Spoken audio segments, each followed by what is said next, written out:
මගේ අදහස අපේ අදහස ආයතනයක් හැටියටත් එතන නීතියට බය වෙන්න ඕනේ කියන එක දෙක මෙතන පොඩ්ඩක් කතා කරේ.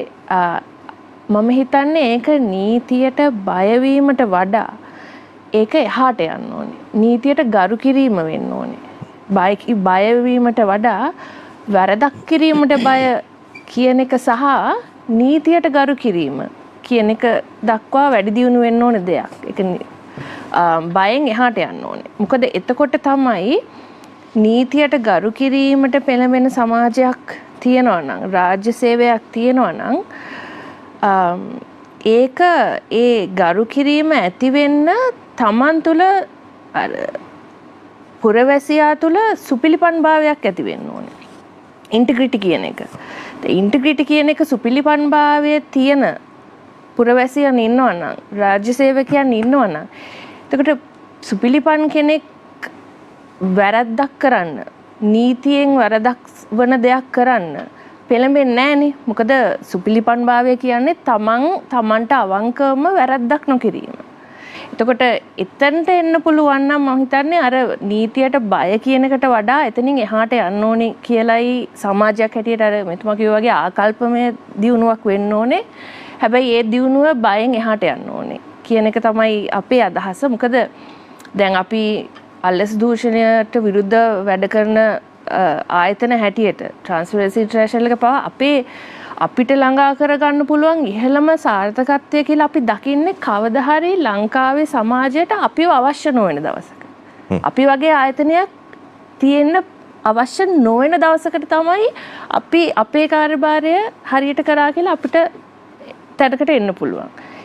එතනට යන එක තමයි අපේ එක ඒ සාර්ථකත්වය අපේ පැත්තෙන්ම ඉන්න පුළුවන් අපිට හැකියාවක් තියෙන කාරණයක් වෙන්නේ. මොකද අර වොච් ඩොග් කෙනෙක් හැටියට මේ වෙන අල්ලස් දූෂණ ගැන බලාගෙන ඉඳලා ඒකෙන් හරි රාජ්‍යාංශයෙන් හරි වග යුතු ආයතන වලින් හරි නීතික්‍රියාත්මක වන ආයතන වලින් හරි ඒ විය යුතු කාර්යභාරය වෙන්නේ නැත්තම් ඒක ගැන කතා කරන්න, ඒක පෙන්නලා දෙන්න වගේ දේවල් කරන්න අවශ්‍ය තව ආයතනයක් අවශ්‍ය නොවන තැනකටපත් වෙන්න පුළුවන් තරමට අපි සුපිලිපන් වුණ දවසකට මං හිතන්නේ ඔය බය වෙන්න අවශ්‍යත් නැහැ. මොකද සුපිලිපන් නම් තමන් එතකොට නීතියට ගරු කරනවනේ, වැරද්දක් කරන්නේ. අන්න ඒ තත්වයට රාජ්‍ය සේවය සහ දේශපාලනය සහ සමාජය ගෙනියන්න පුළුවන් දවසකට මං හිතන්නේ අපිට මේ කතිකාවත් කරන්න අවශ්‍ය නැති වෙයි. හැබැයි ඉතින් ඒක අර පොඩ්ඩක් ප්‍රායෝගිකව කරගන්න හරිම අමාරු වෙන දෙයක් ඇත්තටම. තව දෙයක් මට කියන්න ඕනේ, බය ගැන කතා කරද්දී ඕකේ තව පැත්තක් තියෙනවා. දැන් අපි දකින දෙයක් තමයි රජයේ සේවය ගත්තොත් අපි ඇත්තටම මෑතකදී අපි සිද්ධ කරා එක්සත් ජාතීන්ගේ දූෂණ විරෝධී ප්‍රඥප්තිය දැන් ලංකාවේ ක්‍රියාත්මක වෙනවානේ. ඒතකොට ලංකාවේ එක්සත් ජාතීන්ගේ දූෂණ විරෝධී ප්‍රඥප්තිය ක්‍රියාත්මක වීමේ ඇගයීමක් කරා. ඒ වාර්තාව ළඟදීම එළි දක්වනවා. එතකොට ඇගයීම කරනකොට අපි රාජ්‍ය සේවයේ එක ස්තරවල ඉන්න පුද්ගලයන් එක්කත් ඉතින් විශ්වාසනීයභාවයේ යටතේ ඔවුන් එක කතා කරා.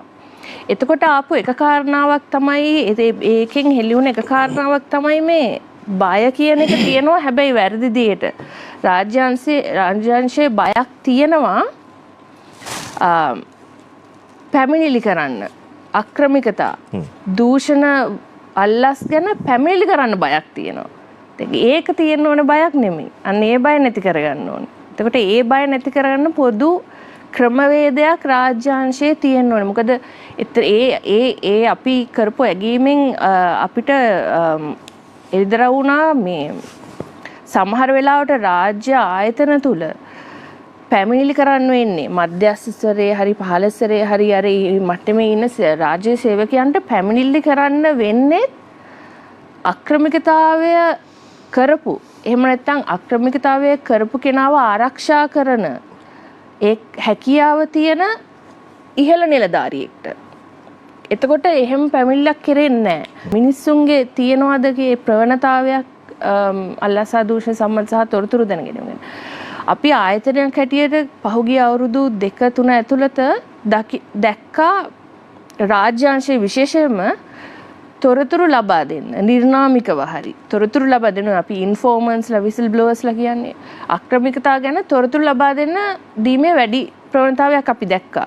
ඒක ඒ නිලධාරීන් සාමාන්‍ය රාජ්‍යාංශ ආක්‍රමිකතා දකින අය ඒවා කොහොම හරි යම්කිසි ඒ සම්බන්ධයෙන් මොන හරි ක්‍රියාමාර්ග ගන්න ආයතන වලට පැමිණිලි අපි වගේ ආයතනයකට පවා පැමිණිල්ලක් හැටියට නැත්නම් නිර්නාමිකව ඒ තොරතුරු එවන්න එවීමේ අපි දැක්කා වැඩිවීමක් සිද්ධ වුණා. එතකොට උවමනාව තියෙනවා. දකින ආක්‍රමිකතා දූෂණ වලට විරුද්ධව කතා කරන්න මොන හරි කරන්න උවමනාවක් රාජ්‍යාංශයේ තියෙන බව පේනවා. ඒක වැඩි වෙලා තියෙනවා. හැබැයි ඒ ආයතන ඇතුළත ඒක කරගැනීමේ බයක් තියෙනවා. ඒතකොට ඉහළට පැමිණිලි කරන්න බයක් තියෙනවා.